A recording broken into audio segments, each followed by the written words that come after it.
guys, how's it going? Laura with Garden Answer. Today I want to show you how to make this. Kind of looks like a jellyfish. This is a picture I took at 4-Star Greenhouse in Michigan a couple years ago actually. We went there and were able to tour their test gardens. We went through their greenhouses. It was really inspiring and beautiful. And I posted that picture on Facebook, I think, and Instagram, and it kind of went viral. You guys loved it and wanted to know how to make it. And I really just didn't get it together until now to show you guys the blend of plants that you need to kind of create this look. So that's what we're doing today. So I have my hanging basket here already. I have it filled with soil. I already added in my continuous release plant food.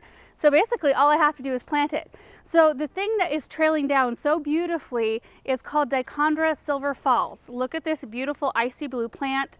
They just are such a drapey, kind of delicate looking plant. So I'm going to be ringing that around the outside. I'm going to be using 5 of those. And then here I've got the Infinity Lavender New Guinea Impatient, and these are just gorgeous. I mean, the flowers are huge. They get about 10 to 14 inches tall. So I'm expecting them to kind of really fill in the top here and kind of create that nice top kind of bulbous look.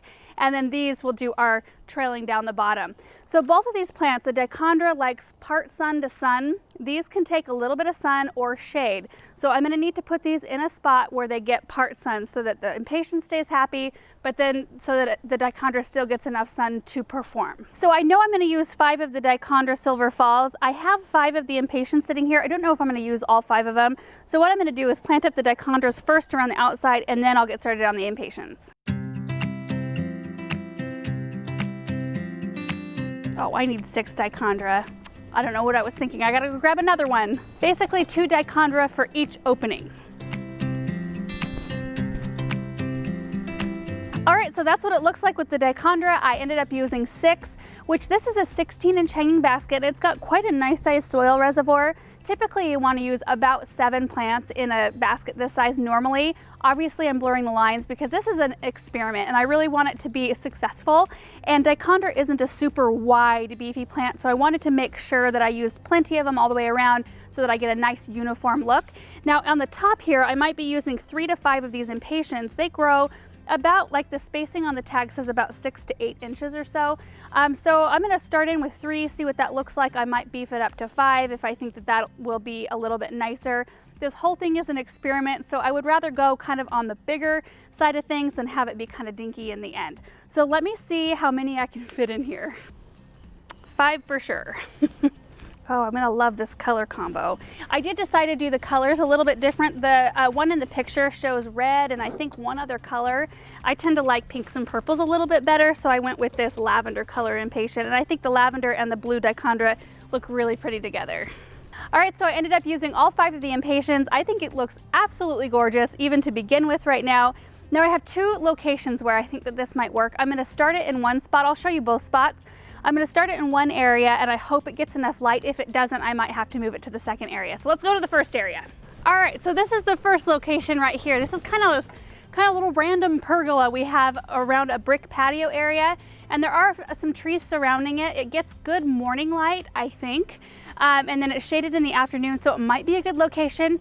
If it's not, I've got another spot over here. Let me show you. So this is the second area right here. This pergola is a little bit more shaded toward the back, a little bit more sun toward the front. In fact, this is where we have our vertical strawberry gardens, and they're doing really well. So I know that the sun is strong enough in this spot. And there's already hooks. There's, you know, slats here that I could easily use a hook and hang them over here. So I'm just going to be watching them really closely to make sure the light is proper. The last thing I wanted to talk to you guys about was the type of basket I use. So you could go to your local garden center. They usually carry them in all different shapes and sizes. This is just a coated metal, black coated metal with a cocoa fiber liner. I really like these. Plants seem to respond really well to this type of basket. And then I have it hanging by an S hook, which these are super handy. They come in all different lengths. In fact, I usually try to keep a stockpile of all the different sizes in our garage so that I can make sure to have, you know, if I want to hang something somewhere, I've got the ability to do that. But you can use chain, whatever works best for you. So anyway, I'm super excited to give you guys updates of this project. I will be fertilizing it once a week. I'll be staying on that to make sure that we get the biggest growth possible, because I really, really want to make this look like a jellyfish.